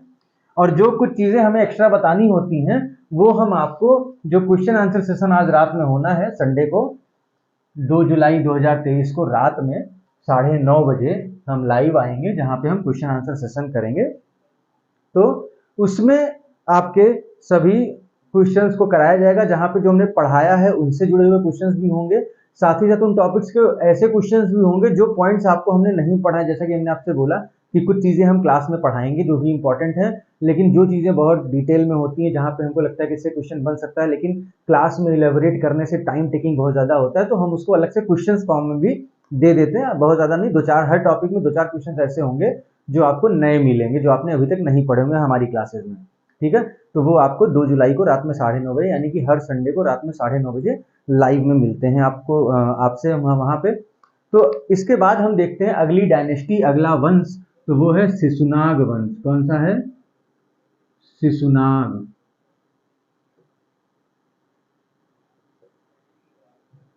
शिशुनाग वंश है हमारा अगला टॉपिक। तो होता क्या है, जो दर्शक है या जो आपका नाग दशक है, तो देखिए पहली चीज तो याद रखिए कि जो पितृहंता जो डायनेस्टी कहा जाता है, पैट्रिसाइड डायनेस्टी कहा जाता है किसको? हर्यक डायनेस्टी को, हर्यक वंश को। तो हर्यक वंश में सभी शासक जब गद्दी पे बैठते हैं तो कब बैठते हैं? जब वो अपने पिता को मारते हैं और तब गद्दी पे वो बैठते हैं। लेकिन नाग दशक या दर्शक ऐसा शासक था जिसने गद्दी पे अपने पिता को मार के नहीं बैठा था, उसके पिता ने खुद ही उसको बैठा दिया था। लेकिन वो इतना नाकारा था कि उसको वहाँ की जनता ने, जो मगध की जनता थी और उसके जो दरबार में जो कोर्ट में मिनिस्टर्स थे, मंत्री थे, उन्होंने मिलकर उसको हटाया। और इन्हीं का एक मिनिस्टर था, ठीक है, जो आपके नागदशक हैं उनका मिनिस्टर यानी कि मंत्री था, जिसका नाम था शिशुनाग, उसको लोगों ने बनाया अगला राजा, ठीक है। तो इस शिशुनाग ही इसके क्या हो जाएंगे? फाउंडर हो जाएंगे। क्लियर है? तो शिशुनाग था कौन? अगर आप देखें तो शिशुनाग नागदशक का मंत्री था, और मंत्रियों ने और जनता ने मिलकर नागदशक को गद्दी से हटा के और शिशुनाग को गद्दी पे बैठा दिया। इस तरह मगध में नए वंश की स्थापना होती, नया डायनेस्टी स्टैब्लिश होती, जिसको हम बोलते हैं शिशुनाग डायनेस्टी या शिशुनाग वंश, ठीक है। इसमें 2 फेमस रूलर रहे, ठीक है। 2 फेमस रूलर की अगर हम बात करें तो एक तो आपके शिशुनाग हैं ही हैं, दूसरे आपके बहुत फेमस रहे कालाशोक। क्या नाम था? कालाशोक। ये आपके 2 इंपॉर्टेंट रूलर थे उस टाइम पीरियड के, उस डायनेस्टी के। और इनके टाइम पे जब शिशुनाग डायनेस्टी स्टैब्लिश होती है, जब शिशुनाग वंश स्थापित होता है, तो उनके समय पे प्रद्योत जो थे, चंड प्रद्योत, उनकी डेथ हो चुकी थी। और उनकी जगह अवंती के जो रूलर थे, अवंती के जो शासक थे, वो थे अवंती वर्धन, ठीक है। इनके टाइम पीरियड में, इनके अगर टाइम पीरियड में बात करें तो अवंती के अब रूलर कौन है? अवंती वर्धन।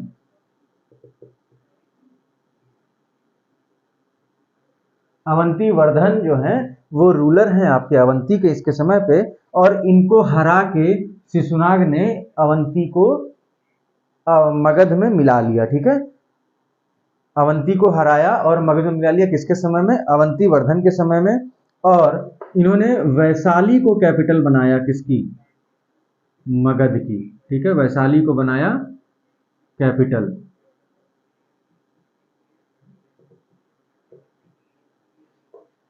वैशाली को बनाया कैपिटल मगध की, ठीक है। और वत्स जो है वो अवंती के अधीन था ऑलरेडी। अब समझिएगा, वैशाली के लिच्छवी जो हैं उनको तो ऑलरेडी अजातशत्रु ने मिला लिया था, तो वैशाली मिल गया था, ठीक है। अवंती को इन्होंने मिला लिया, अंग को सबसे पहले बिंबिसार ने, मतलब आप देखेंगे सारी चीजें कि एक एक करके सबको मिलाते चले गए। और यहाँ पे अवंती को भी मिला लिया। और जो वत्स महाजनपद जो हमने पढ़ा था वो ऑलरेडी अवंती के अधीन था। इसको हमने अवंती के जब हम अवंती पढ़ रहे थे, अवंती महाजनपद, तो हमने उसमें पढ़ा था। तो अब जब अवंती पे कब्जा हो गया मगध का, जब अवंती मगध साम्राज्य का हिस्सा हो गया, तो फिर जो आपका वत्स जो अवंती के अधीन था, जो अवंती के अंडर में था, वो भी अब क्या हो जाएगा? मगध का ही पार्ट हो जाएगा, ठीक। तो इस तरीके से वत्स भी मगध का हिस्सा बन जाता है।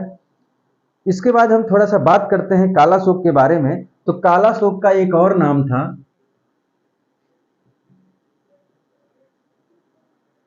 इसको हम बोलते हैं काकवर्ण।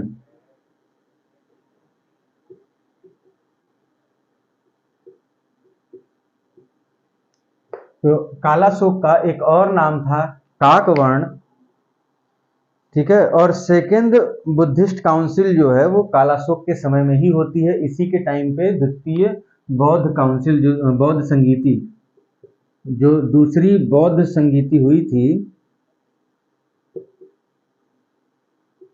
वो इसी के समय पे हुई थी, कालाशोक के समय पे, ठीक है। इसको नोट डाउन जरूर कर लीजिएगा। और फिर इसी समय जब ये सेकेंड बुद्धिस्ट काउंसिल होती है तो बुद्धिज्म जो है वो दो ब्रांच में डिवाइड होता है। एक आता है स्थविरवाद, क्या आएगा? स्थविरवाद।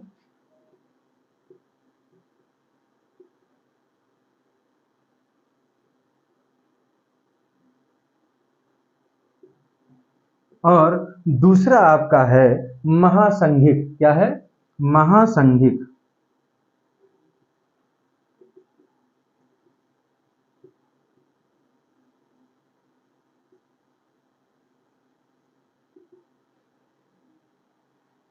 दूसरा आपका हो जाएगा महासंघिक। तो ये दो भागों में डिवाइड हो जाएगा आपका बुद्धिज्म। कहाँ पे? सेकेंड बुद्धिस्ट काउंसिल में, द्वितीय बौद्ध संगीति में।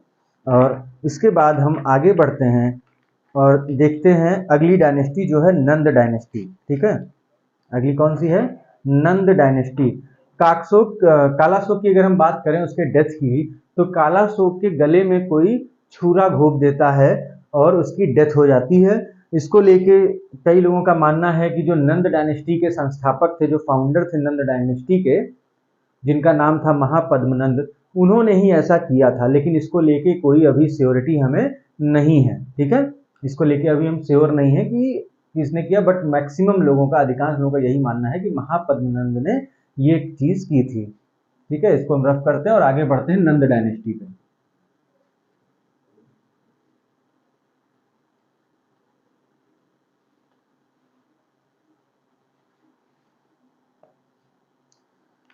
तो अगली है नंद डायनेस्टी, नंद वंश।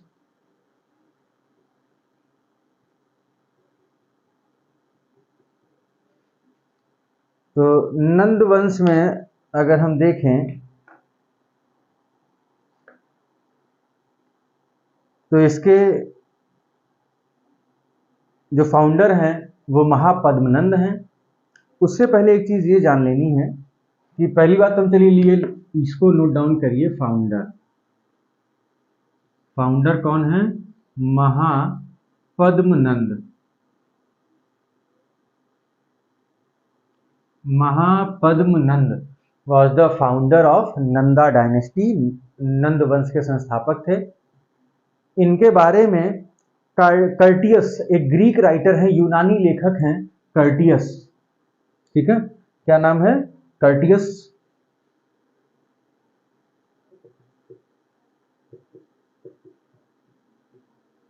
ये कौन है? यूनानी लेखक यानी कि ग्रीक राइटर।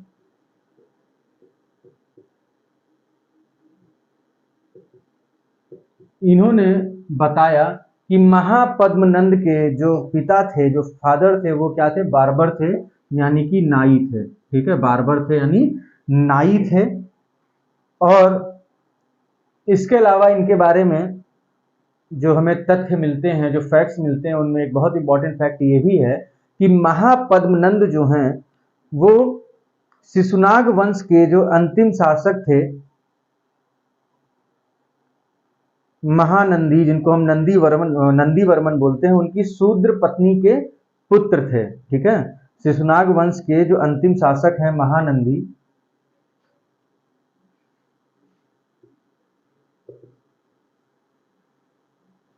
शिशुनाग डायनेस्टी के लास्ट रूलर हैं महानंदी। और इनकी जो शूद्र पत्नी थी, शूद्र वाइफ, उनके बेटे थे। तो इन दोनों से जो पुत्र आए, जो इनके सन थे, जिनका नाम था महापद्मनंद।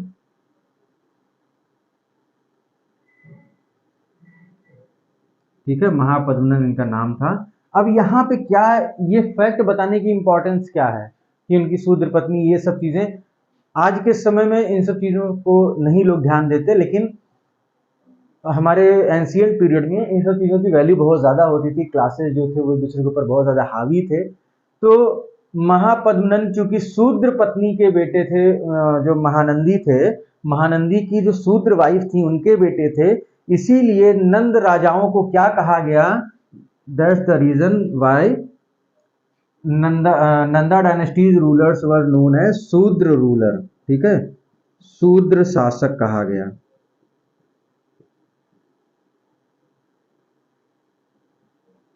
शूद्र शासक कहा गया किसको? नंदी राजाओं को शूद्र कहा जाने लगा, ठीक है। अब अगला जो अगला हम इसमें देखते हैं इन्हीं महापद्मनंद के ही बारे में। तो महापद्मनंद जो हैं इनका एक और नाम था जिसको हम बोलते हैं उग्रसेन। क्या बोलते हैं? उग्रसेन, अदर नेम क्या है? उग्रसेन। उग्रसेन इनका दूसरा नाम था और पॉसिबली इन्हीं ने ही काकवर्ण की हत्या की थी। हमने पहले ही आपको बताया कि ऐसे कुछ फैक्ट्स मिलते हैं जहां पे ये चीज कही जा सकती, बट उसका कोई सॉलिड एविडेंस नहीं है, कोई ऐसे सोर्सेज नहीं मिले जिससे हम ये कह सके कि हाँ कंफर्म है कि इन्होंने ही उनकी हत्या की थी। और इन्होंने कलिंग को, किसको? कलिंग को मगध में मिलाया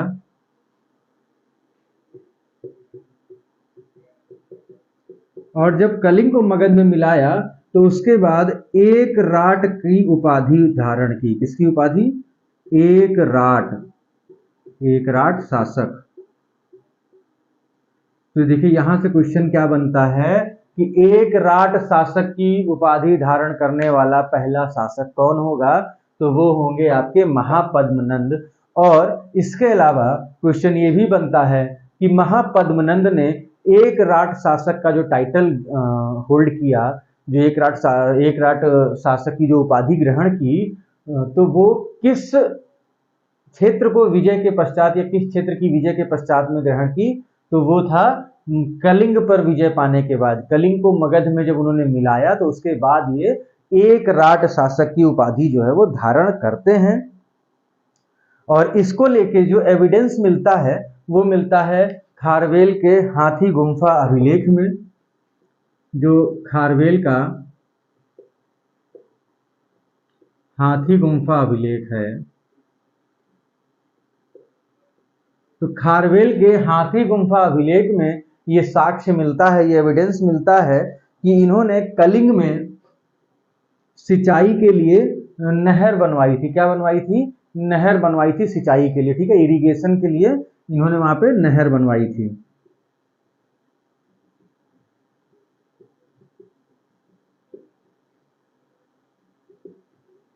इसको क्लियर हो गया होगा आप लोगों को। इरिगेशन के लिए नहर बनवाई थी किसने? महापद्मनंद ने। कहां बनवाई थी? कलिंग में बनवाई थी। और इसके एविडेंस कहां मिलते हैं? इसके एविडेंस मिलते हैं खारवेल के हाथी गुम्फा अभिलेख में। और जो लास्ट रूलर हैं नंदा डायनेस्टी के, हम उनके बारे में भी देख लेते हैं।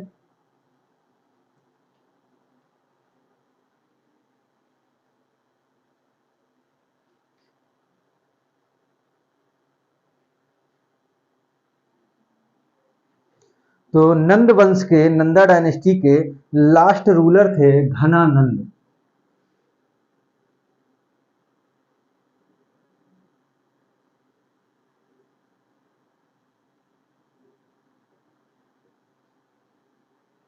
अंतिम शासक हैं घनानंद। इनका दूसरा नाम भी आपको याद रखने होंगे, इनके दो और नाम हैं घनानंद के, तो अदर नेम्स में इनके लिख लीजिएगा। एक तो है अग्रमेश और दूसरा है जंद्रायस।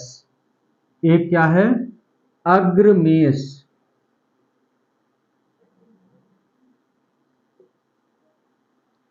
और दूसरा क्या हो जाएगा? जंद्रायस।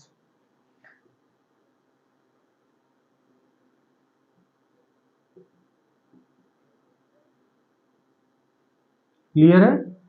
तो ये दो नाम थे घनानंद के। और जब ये शासक बनते हैं उसी समय सिकंदर का भी आक्रमण होता है, ठीक है। 326 बीसी में, 326 ईसा पूर्व में सिकंदर का, यानी अलेक्जेंडर, उनका आक्रमण होता है भारत पे।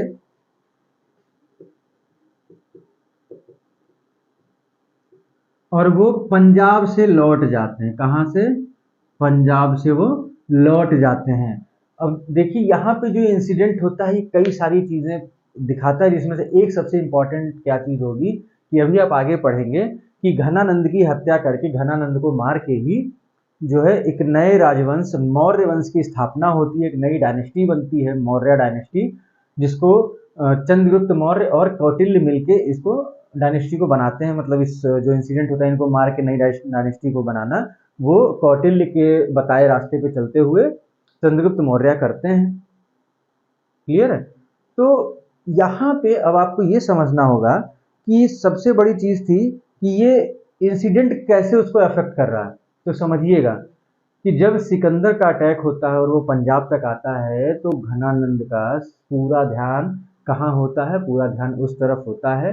ठीक है, इंटरनल चीज़ों को वो उतना ध्यान नहीं दे पाता, और वैसे भी घनानंद का एडमिनिस्ट्रेशन कहते हैं कि बहुत अच्छा नहीं था, और ऊपर से उसी में हो जाता है अलेक्जेंडर द ग्रेट का अटैक, सिकंदर महान का आक्रमण होता है, और वो पंजाब तक आते हैं, पंजाब से फिर वापस लौटते हैं। लेकिन उस बीच में पूरा ध्यान घनानंद का हो गया उस साइड पे, और वो अपनी आंतरिक चीज़ों का ध्यान नहीं दे पाते, जिसके चलते जिसका फ़ायदा उठाते हैं चंद्रगुप्त मौर्य, और वो चाणक्य के साथ मिलकर एक नई डायनेस्टी बनाते हैं। ठीक है, तो जो घनानंद की जो शासन रहा वो 4-5 साल ही रहा, बहुत ज़्यादा नहीं रहा। ठीक है, 326 BC से 322 BC तक, 326 ईसा पूर्व से 322 ईसा पूर्व तक घनानंद का शासन रहता है वहां पे। और उसके बाद 322 ईसा पूर्व में चंद्रगुप्त मौर्य चाणक्य के साथ मिलकर उनकी हत्या कर देते हैं। चंद्रगुप्त मौर्य क्या करते हैं? चाणक्य के साथ मिलकर उनकी हत्या कर देते हैं।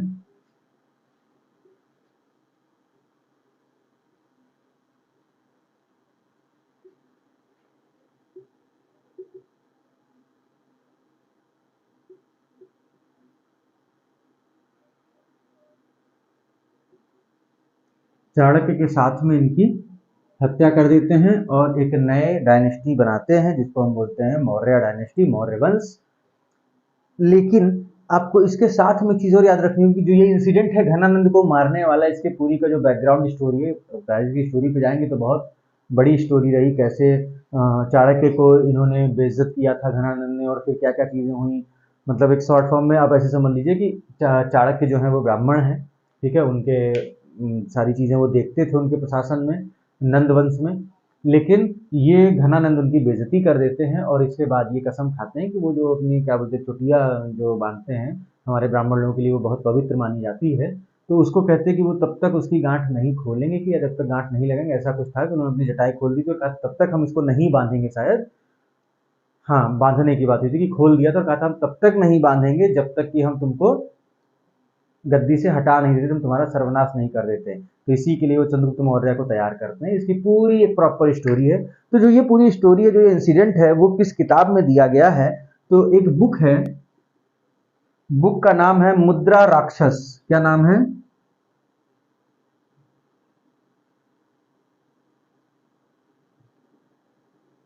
बुक का नाम है मुद्रा राक्षस, और मुद्रा राक्षस में ही ये बुक लिखी गई है गुप्ता पीरियड में।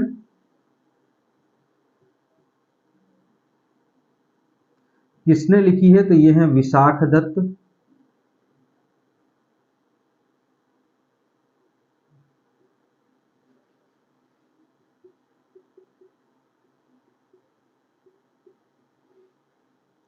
कौन है?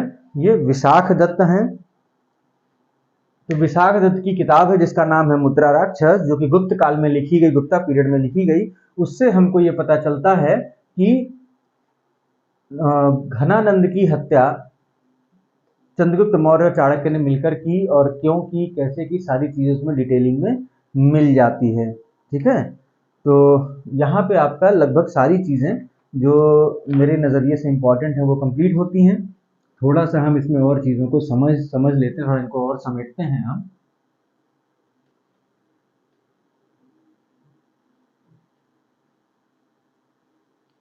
तो देखिए मगध कैसे एक पूरा साम्राज्य बन गया, एक एम्पायर बन गया। अगर आपको याद हो तो सबसे पहले बिंबिसार ने अंग को मिलाया था। बिंबिसार ने किसको मिलाया था? अंग को मिलाया था। ठीक है। और अजात शत्रु ने वैशाली और काशी को मिलाया, काशी और वैशाली। अजातशत्रु ने काशी और वैशाली को मिलाया। शिशुनाग ने अवंती को मिलाया।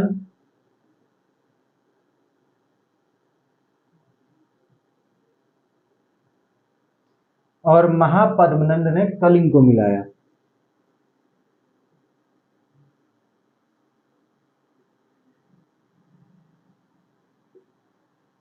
इसको जरूर नोट कर लीजिएगा क्योंकि ये भी इंपॉर्टेंट ही फैक्ट है कि किसने मगध में कौन सा राज्य या कौन सा जनपद या कौन सा क्षेत्र मिलाया था।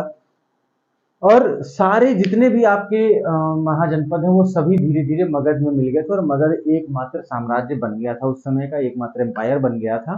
ठीक है, the one and only empire of that period, the Magadha empire. इसमें बहुत सारे महाजनपद का डिटेलिंग हमको कई सारे एविडेंसेस नहीं मिलते हैं। ठीक है, जैसे कि अब कुछ तो हमको पता है, जैसे यहाँ पे जब अवंती को इन्होंने मिलाया तो आपको हमने पढ़ाया था अभी इससे जस्ट पहले कि अवंती के अंडर में था वत्स, तो वत्स भी क्या हो गया, मगध में शामिल हो गया। तो ऐसे आप देखेंगे तो कुछ चीज़ों के सोर्सेज मिलते हैं, कुछ के सोर्सेज नहीं मिलते, बट ओवरऑल फैक्ट ये है कि सभी महाजनपद किसमें शामिल हो चुके थे, मगध में शामिल हो चुके थे। ठीक है, ये चीज़ क्रिस्टल क्लियर है। इसी के साथ हमारा जो हर्यक डायनेस्टी है, जो हमारी नंद डायनेस्टी है, ठीक है, शिशुनाग डायनेस्टी है, ये सब हमने कंप्लीट कर ली है। 3 डायनेस्टी हमारी कंप्लीट हो गई हैं। इसके बाद हम शुरू करेंगे जो आपकी अगली डायनेस्टी है वो रहेगी मौर्य डायनेस्टी। कौन सी? मौर्य काल होगा वो। क्लियर है, ये चीज हमने आपको यहां तक बता दी है। और थोड़ा सा हम मौर्य काल का हिंट हम यहाँ पे देख लेते हैं। ठीक है, मौर्यन पीरियड का हम थोड़ा सा हिंट यहाँ पे देख लेते हैं, तब हम आगे बढ़ते हैं। ये चलिए, मौर्य में हम अलग से एक लेक्चर बनाएंगे, नहीं तो यहाँ पे फिर जो चीजें हम पढ़ा देंगे उसको अगर हमारे अगले लेक्चर में नहीं पढ़ाते हैं तो फिर आपको प्रॉब्लम्स फेस करनी पड़ेगी। तो ठीक है, मौर्य का आपका अलग से हम बना देंगे। और वीडियो को लाइक ज़रूर करिएगा, शेयर कर दीजिएगा। और सबसे बड़ी चीज़ कि जो लाइव बैच चल रहा है वहाँ पर ये वीडियो नहीं अपलोड हुई, लाइव नहीं हम आ पाए थे due to some technical reasons, तो that's why I am uploading the video here today. ठीक है, आज संडे है, रात में लाइव होना है, लेकिन रात में लाइव में हमारा क्लासेस जो होंगे वो जीएस के क्लासेस ना होके आज क्या होना है, आज 9:30 बजे 9:30 PM पे आपका क्वेश्चन आंसर सेशन है। हम देखेंगे जितना हम लोग कवर अप कर पाएंगे, 20, 30, 40, 50, 100, क्योंकि प्रिपरेशन तो हमारे 100 क्वेश्चंस की है, लेकिन हम कितना देर उसको सॉल्व करवा पाते हैं, हम इस चीज़ को देखते हैं। ठीक है, जितने मैक्सिमम हम क्वेश्चंस को सॉल्व करवा पाएंगे we will solve that. Okay, तो 9:30 बजे लाइव आ जाइएगा आज रात में। और अभी उससे पहले आप ये लेक्चर चूंकि देख ही चुके हैं पूरा, तो यहाँ तक कि आपको सभी क्वेश्चंस रात में हम कराएंगे। और अगर रात में बहुत ज़्यादा क्वेश्चंस नहीं हो पाते हैं तो उसकी जगह पे हम अगले संडे को तो लाइव आएंगे ही, तो हर संडे हमारा लाइव रहना है, लेकिन हम एक और काम करेंगे कि जो हफ्ते के ये 6 दिन बीच के बच रहे हैं, मंडे टू सैटरडे, हम वहाँ पर भी 10-20 क्वेश्चन हर चैप्टर के रोज अपलोड कर दिया करेंगे, जिससे कि आप लोगों को क्वेश्चन प्रैक्टिस करने में कोई दिक्कत ना हो। ठीक है, that will be our target. So, okay then, have a nice day guys. See you soon in the live session of 9:30 PM today. Okay, have a nice day. Take care and हाँ, do subscribe and like the channel. और अपने दोस्तों को भी share करिए, क्योंकि हमारा जो लाइव सेशन चल रहा है वो हम अक्टूबर से पूरा समीक्षा अधिकारी का कोर्स खत्म करने वाले हैं और पीसीएस का भी हम सिलेबस लेके आने वाले हैं, पूरा कंप्लीट एक सेशन जो कि 2024 के पीसीएस के लिए होगा। यूपीएससी का भी हमारा प्लान है, हमारी सारी चीज़ें प्लान हैं, लेकिन जैसा आप लोग का सपोर्ट रहेगा हम वैसे ही आगे बढ़ते चले जाएंगे। ठीक है, क्योंकि जैसी आप लोग की डिमांड है, जैसे आप लोग पढ़ना चाहेंगे हम वैसे ही पढ़ाएंगे। अगर आप लोग ज़्यादातर लोग यूपीएससी वाले हैं जो रेगुलर, क्योंकि बोलते बहुत लोग हैं, ठीक है, कई लोग आते हैं लाइव सेशन में कमेंट करते हैं कि सर हमको पढ़ना है, हमको ये करना है, हमको वो करना है, और ये टॉपिक करवा दीजिए, वो सब्जेक्ट करवा दीजिए, लेकिन पता चलता है कि आज वो आए हैं लाइव में और कल परसों वो हमको दिख ही नहीं रहे हैं।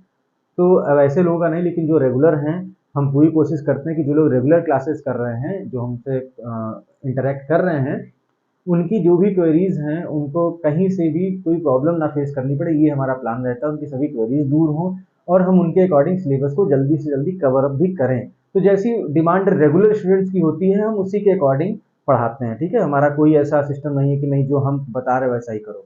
अगर, क्योंकि हमारा क्वेश्चन आंसर सेशन का लाइव का कोई प्लान ही नहीं था, लेकिन जो हमारे रेगुलर कुछ स्टूडेंट हैं उन्होंने कहा कि नहीं हमको क्वेश्चन आंसर लाइव करना है कि आप क्वेश्चन बोलो फिर हम उसका आंसर करें, ठीक है, थोड़ा सा टाइम टेकिंग होगा नो डाउट, बट ठीक है, जिसमें रेगुलर स्टूडेंट सेटिस्फाइड हो।